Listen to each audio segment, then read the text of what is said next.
Hello everyone. इस video में हम डिस्कस करेंगे इंटरमीडिएट फिजिक्स का एक टॉपिक, आवेशित चालकों को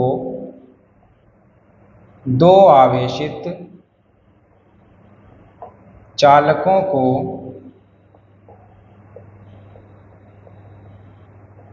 जोड़ने पर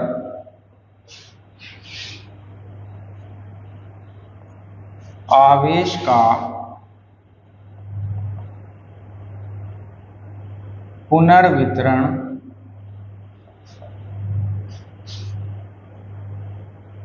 पुनर्वितरण तथा उभयनिष्ठ विभव।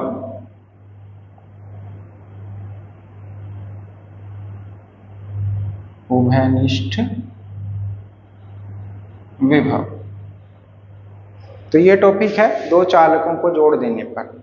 जब दो चालक अलग अलग हैं जिन पर आवेश दिया गया है Q1 और Q2, तो अगर उन्हें जोड़ दिया जाए किसी तार के माध्यम से तो क्या होता है, किस तरह से आवेश का क्या होगा, वो इस टॉपिक में डिस्कस किया जाता है। ठीक, ये दो चालक मान लिए जाते हैं, चालक A और दूसरा चालक है B। इन पर कुछ आवेश है, मान लिया A पर Q1 आवेश है और B पर Q2 आवेश है। A की धारिता C1 है, B की धारिता C2 है। Q1 आवेश के कारण A पर विभव है V1 और Q2 आवेश के कारण B पर विभव है V2। तो जब इन दोनों चालकों को एक चालक तार के माध्यम से एक दूसरे से जोड़ दिया जाता है तो आवेश की ये प्रकृति है कि आवेश ऊंचे विभव से नीचे विभव की ओर फ्लो करता है। तो ऊंचा विभव हम मान लेते हैं कि A का विभव ऊंचा है। ठीक, V1 is greater than V2। तो अगर A का विभव B के विभव से ऊंचा है, V1 बड़ा है V2 से, तो A से आवेश B की तरफ फ्लो करेगा। तब तक फ्लो करेगा जब तक दोनों चालकों के विभव समान नहीं हो जाते, और जब समान होंगे तो V1 और V2 एक कॉमन विभव मिलेगा, उसे कहते हैं उभयनिष्ठ विभव।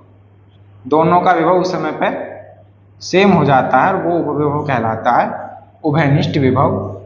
फिर V1 और V2 की जरूरत नहीं है, उसको लिखेंगे हम सिंपल V के साथ। ठीक, तो इनका कुल आवेश कितना होगा पहले ये देखते हैं।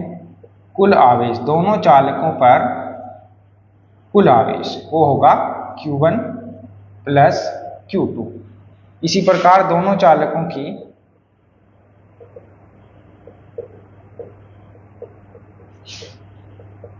संयुक्त धारिता यानी कि कंबाइंड कैपेसिटी कितनी होगी, संयुक्त धारिता वो होगी, एक की C1 है दूसरे की C2 है, तो कंबाइंड होगी C1 प्लस C2। ठीक, अब क्या होगा, विभव का फॉर्मूला लगाते हैं। विभव बराबर कुल आवेश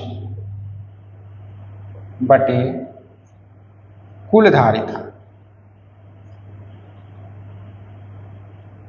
कुल आवेश बटे कुल धारिता। कुल आवेश कितना है, कुल आवेश है Q1 प्लस Q2। कुल धारिता कितनी है, C1 प्लस C2। तो यह आ जाता है विभव का मान, यानी उभयनिष्ठ विभव का मान। अब इसे सिंप्लीफाई करेंगे। हम जानते हैं कि Q बराबर होता है CV।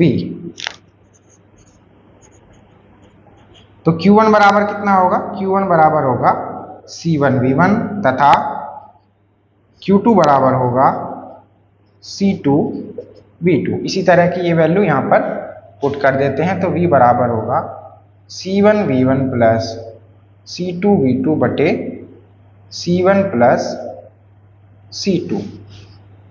तो ये कहलाता है उभयनिष्ठ विभव। इन दोनों चालकों को चालक तार के माध्यम से जोड़ देने पर कॉमन विभव जो बन जाता है दोनों चालकों पर समान, वह विभव कहलाता है उभयनिष्ठ विभव। ठीक है, इस वीडियो में इतना ही। आशा करता हूँ ये वीडियो आपको समझ आई होगी। Thank you.